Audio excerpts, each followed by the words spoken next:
नमस्कार, 4 की चौसर देख रहे हैं आप। मैं हूं आपके साथ शमशेर सिंह और मैं हूं आपके साथ भविष्य त्यागी। 4 की चौसर में सबसे पहली बड़ी खबर की हरियाणा में खेल कोटे की बहाली पर चर्चा करेंगे। दूसरी खबर में पंजाब कैबिनेट की बैठक पर बात होगी और तीसरी खबर होगी अरविंद केजरीवाल पर हमले से जुड़ी। यह मामला अब हाईकोर्ट पहुंच चुका है, जिसके सियासी मायनों को समझने की कोशिश करेंगे। और चौथी खबर में बढ़ती महंगाई के विरोध में कांग्रेस के विरोध प्रदर्शन पर होगी चर्चा।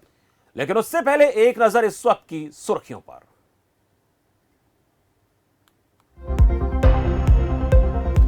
मुख्यमंत्री मनोहर लाल ने चंडीगढ़ में खेल कोटे को लेकर बैठक में लिया अहम फैसला। खिलाड़ियों का 3% कोटा आउटस्टैंडिंग स्पोर्ट्स पॉलिसी के तहत बहाल।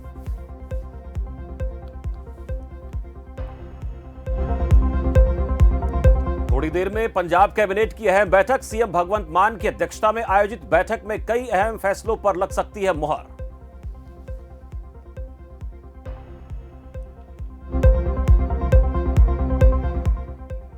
राज्यसभा से रिटायर हो रहे सांसदों को प्रधानमंत्री ने किया संबोधित। कहा, ज्ञान से ज्यादा अनुभव की ताकत। अनुभवी साथी के जाने की खलती है कमी।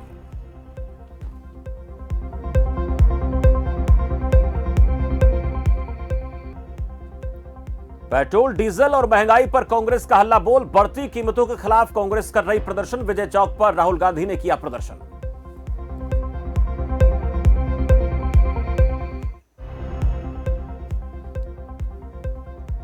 दिल्ली के सीएम अरविंद केजरीवाल ने इलेक्ट्रिक ऑटो रिक्शा को दिखाई हरी झंडी। कहा, 3,500 लोगों को मिलेगा रोजगार। दिल्ली में चलेंगे इलेक्ट्रिक ऑटो। करीब 4,000 इलेक्ट्रिक ऑटो किए गए रवाना। अरविंद केजरीवाल के घर पर हमले को लेकर आम आदमी पार्टी पहुंची हाईकोर्ट। आम आदमी पार्टी ने एसआईटी से जांच कराने की मांग की। पुलिस ने अब तक 8 लोगों को किया गिरफ्तार। हरियाणा के कृषि मंत्री जेपी दलाल ने की प्रेस कॉन्फ्रेंस। का किसानों के विकास के लिए सरकार हमेशा तैयार। कल से शुरू होगी गेहूं की सरकारी खरीद।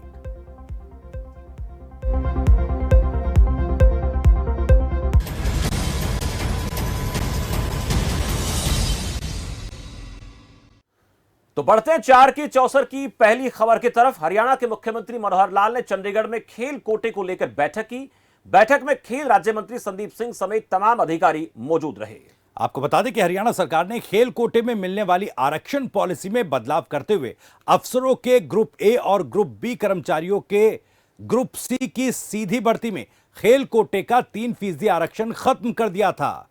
और इसी को लेकर विपक्ष सरकार पर लगातार निशाना साध रहा था। सरकार ने मुद्दे की नजाकत को समझते हुए खेल कोटे को फिर से बहाल कर दिया है। सरकार ने बैठक में अहम फैसला लेते हुए खिलाड़ियों का 3% कोटा आउटस्टैंडिंग स्पोर्ट्स पॉलिसी के तहत बहाल किया है। और पदक लाओ पद पाओ का कोटा भी बहाल रहेगा। ग्रुप ए बी सी में 3% कोटा और ग्रुप डी के लिए 10% कोटा बरकरार रखने का फैसला किया गया है।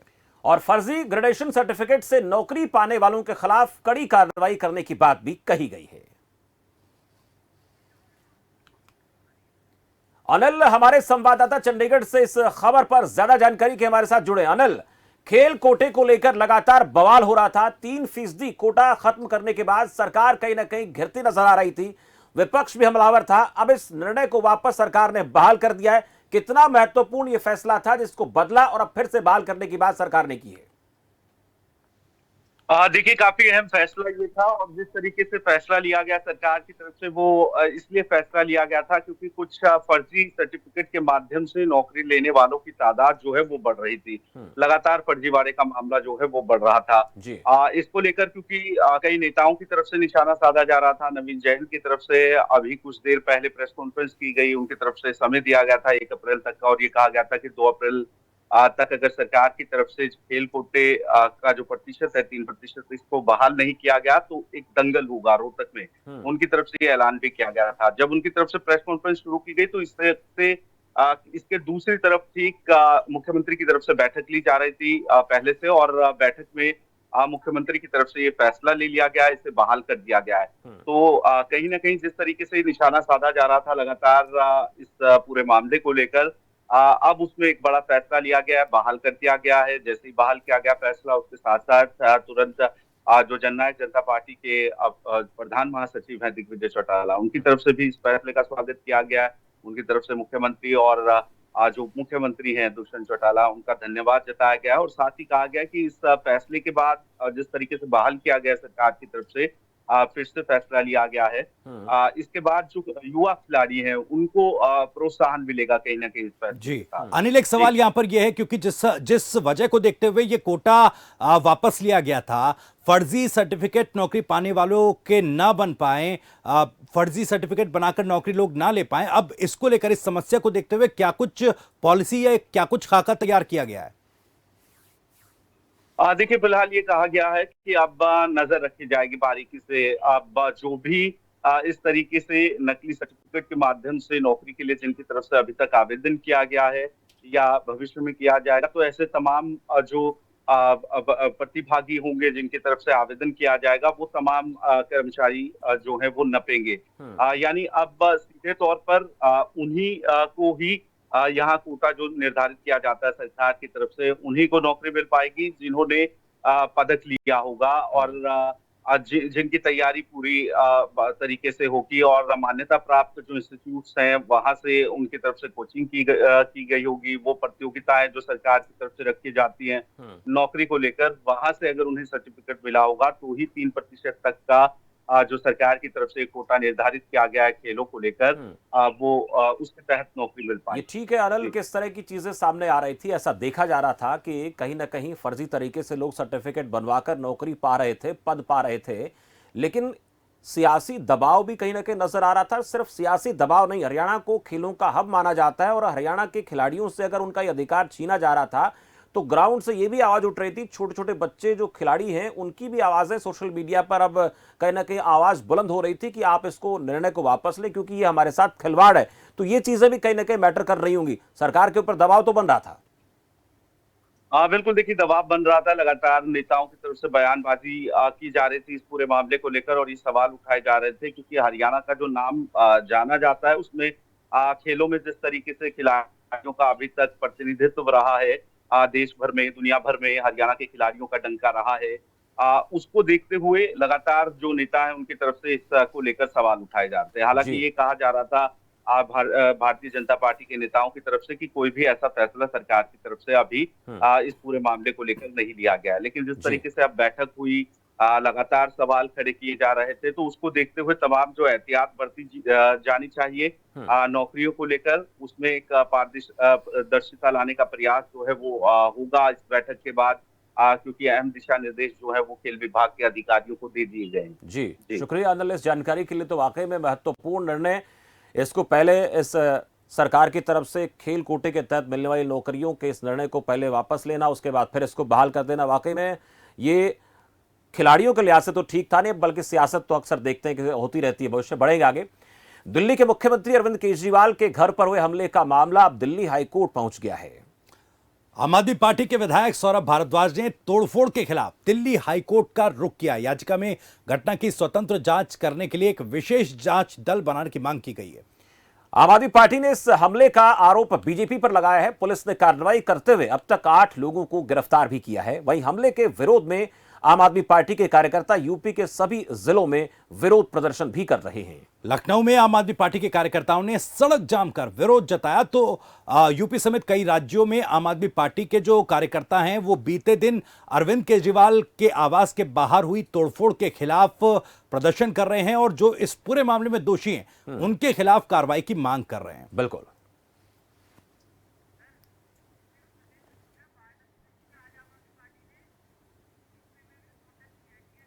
तो सतेंद्र हमारे संवाददाता वाराणसी से हमारे साथ जुड़ रहे हैं। सतेंद्र, बीते दिन जिस तरह से अरविंद केजरीवाल के आवास के बाहर तोड़फोड़ का मामला हुआ, कई शहरों में इसको लेकर प्रदर्शन हो रहे हैं, आम आदमी पार्टी के कार्यकर्ता सड़कों पर हैं। वाराणसी में क्या स्थिति है? क्या वहां पर भी आम आदमी पार्टी के कार्यकर्ता प्रदर्शन कर रहे हैं? जी, भविष्य बता दें किस प्रकार से अरविंद केजरीवाल के आवास पर भाजपा के द्वारा जो आम आदमी के लोग आरोप लगा रहे हैं कि हमला किया गया, उसको लेकर जो आम आदमी के लोग हैं मतलब जगह जगह प्रदर्शन कर रहे हैं। पूरे देश में लोगों में आक्रोश है इसी को लेकर। वाराणसी में भी आम आदमी के जो कार्यकर्ता थे वो विरोध प्रदर्शन कर रहे थे। वाराणसी के जिला मुख्यालय पर आम आदमी के दर्जनों कार्यकर्ता एकत्रित हुए, जहाँ पर इन्होंने विरोध प्रदर्शन किया और अपना आक्रोश जाहिर किया। और हालांकि ये मांग भी किया कि जिस प्रकार से जो 2 बार के मुख्यमंत्री, 3 बार के मुख्यमंत्री अरविंद केजरीवाल के खिलाफ जिस हिसाब से जो भाजपा के, जो भारतीय जनता पार्टी युवा मोर्चा के जो राष्ट्रीय अध्यक्ष है, इन्होंने जो हमला किया है, जो उनके घरों के दीवारों को रंग आरोप किया लगा है उसको सतेंद्र जी। जी बाकी बिल्कुल बिल्कुल जिस हिसाब से आरोप लगाया उसको लेकर काफी आक्रोश है। और इनका मांग है कि इनके खिलाफ जो भी उनके कार्यकर्ता थे, जो भी इनके नेता थे, उनके खिलाफ सख्त सख्त कार्रवाई की जाए। और हालांकि आरोप ये भी लगा रहे हैं कि मिली भगत जो दिल्ली सरकार है, जो बड़े मंत्री हैं, जो सरकार के केंद्र सरकार के बड़े मंत्री, उनकी मिली भगत से ये पूरा कृत्य किया गया है। जी भाई सतेंद्र, ये तो सियासी माहौल अक्सर देखते हैं कि जो भी जिस पर इस प्रकार के आरोप लगाता है, फिर इस प्रकार का एक चलन हो गया है, प्रचलन हो गया है कि कोई दूसरी पार्टी की तरफ से ऐसा कुछ होता है तो फिर दूसरी पार्टी उसके ऊपर आरोप लगाते हैं। लेकिन आम जन जो होता है वो दूध का दूध पानी का पानी करता है। इस प्रकार के प्रदर्शन को लेकर ग्राउंड पर हालात कैसे आपको दिखे? कार्यकर्ताओं ने प्रदर्शन किया, अक्सर ही देखने में आता है, पर आम आदमी पार्टी को छोड़कर आम आदमी पार्टी क्या कहता है इस पूरे प्रकरण को लेकर? देखिए, एक दूसरे पर आरोप प्रत्यारोप का दौर तो चलता ही रहता है। हालांकि जो भाजपा के जो राष्ट्रीय अध्यक्ष है, उनका कहना है, जो भारतीय जनता पार्टी के युवा मोर्चा के राष्ट्रीय अध्यक्ष जो तेजस्वी सूर्या, उनका साफ तौर से कहना है कि वो अरविंद केजरीवाल से मिलने के लिए गए थे। और वहीं आम आदमी पार्टी के लोगों का कहना है कि ये अगर मिलने आते तो वो शालीनता चाहते, इस तरीके से प्रदर्शन नहीं करते, इस तरीके से हमला नहीं करते। ये आरोप लगा रहे आम आदमी पार्टी की ये सोची समझी रणनीति थी अरविंद केजरीवाल के ऊपर एक हमला का। और ये साफ तौर पे आरोप लगा रहे हैं भारतीय जनता पार्टी के युवा मोर्चा कार्यकर्ताओं पर। आरोप लग रहा है भारतीय जनता पार्टी युवा मोर्चा के कार्यकर्ताओं पर, और इसको लेकर दिल्ली पुलिस की तरफ से कार्रवाई भी की जा रही है। सतेंद्र, बहुत शुक्रिया। राजा पटेल के पास चलेंगे, भविष्य उनसे जानने की कोशिश करेंगे कि फिलहाल इस पूरे प्रकरण को लेकर क्या अपडेट है। बहुत शुक्रिया सतेंद्र इस जानकारी के लिए। राजा पटेल, दिल्ली में अरविंद केजरीवाल के आवास पर जो आरोप लगाया वो भारतीय जनता पार्टी युवा मोर्चा के कार्यकर्ताओं पर लगा है और इसको लेकर पुलिस की तरफ से एक्शन भी लिया गया है। फिलहाल ताजा स्थिति क्या है, आपके पास रिपोर्ट क्या है?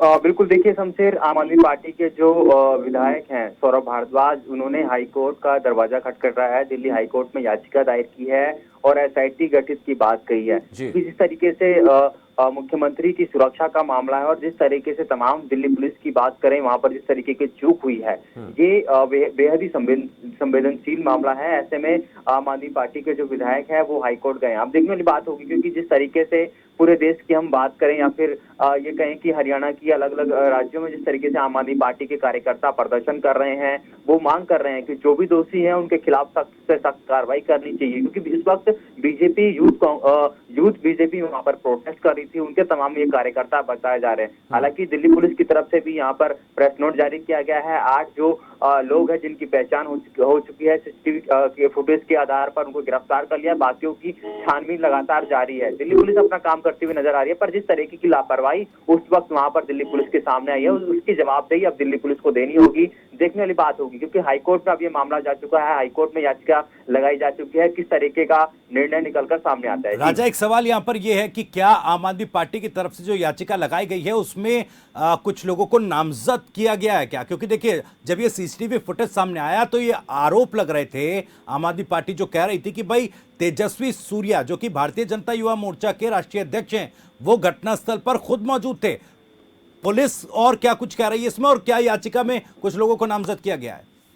बिल्कुल, देखिए, यूथ बीजेपी के जो अध्यक्ष हैं वो वहां पर इस वक्त मौजूद थे। और जो जानकारी जिस तरीके से हम बात करें, दिल्ली पुलिस के जो प्रवक्ता हैं उनकी तरफ से जानकारी आई कि वो जो सीसीटीवी फुटेज आम आदमी पार्टी की तरफ से जारी किया गया है, जितने भी जो कार्यकर्ता थे या फिर असामाजिक तत्व हम इनको कहें, वो वहां पर मौजूद थे। उन सभी की पहचान कर ली गई है, 8 लोगों को गिरफ्तार कर लिया गया है। पर जिस तरीके से आम आदमी पार्टी के जो सीनियर लीडर हैं वो कह रहे हैं कि क्योंकि बीजेपी का प्रोटेस्ट था, यूथ बीजेपी के जो प्रदेश अध्यक्ष हैं वो उस वक्त वहां पर मौजूद थे, तो उनके खिलाफ भी कार्रवाई यहाँ पर होनी चाहिए। पर अभी तक पुलिस की लेकिन तरफ से ये उनकी तरफ से एक बात ये भी कही जा रही है कि हम तो दिल्ली के मुख्यमंत्री से मुलाकात करने के लिए गए थे, ऐसी बातें भी निकलकर सामने आ रही हैं। इसमें कितना दम है?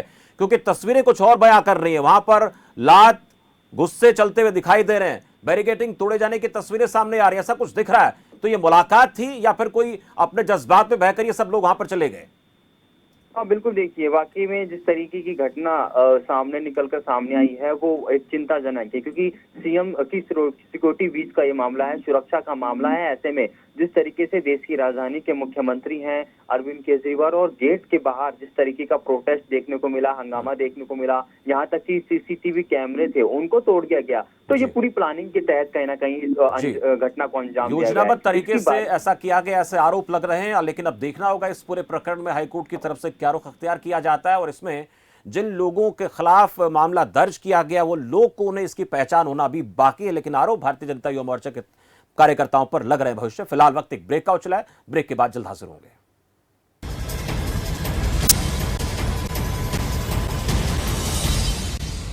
खास जड़ी बूटियों से बना पेट सफा आयुर्वेदिक चूर्ण आज ही ले आएं। पेट सफा पहली रात से ही असर दिखाता है और इसकी आदत भी नहीं पड़ती।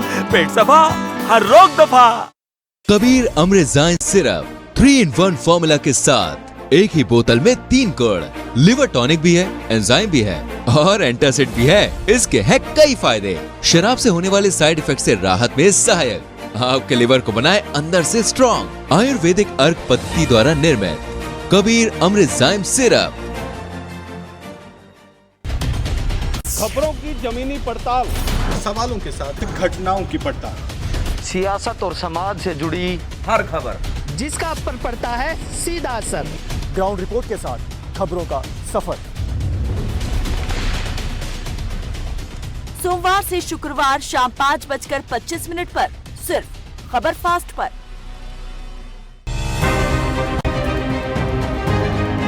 बिजली, पानी, गलियां या फिर हो विकास की बात, शिक्षा, स्वास्थ्य, सड़क या फिर हो दस्तावेजों से जुड़ी कोई भी समस्या, होती है गहराई से पड़ताल, उठती है हर आवाज। देखिए जनहित सोमवार से शुक्रवार शाम 5:55 पर सिर्फ खबर फास्ट पर। अरे भैया तुम्हें कब से क्या? लोग ऐसी गंभीर समस्या को हंसी मजाक में उड़ाते हैं। खास जड़ी बूटियों से बना पेट सफा आयुर्वेदिक चूर्ण आज ही ले आएं। पेट सफा पहली रात से ही असर दिखाता है और इसकी आदत भी नहीं पड़ती। पेट सफा हर रोग दफा।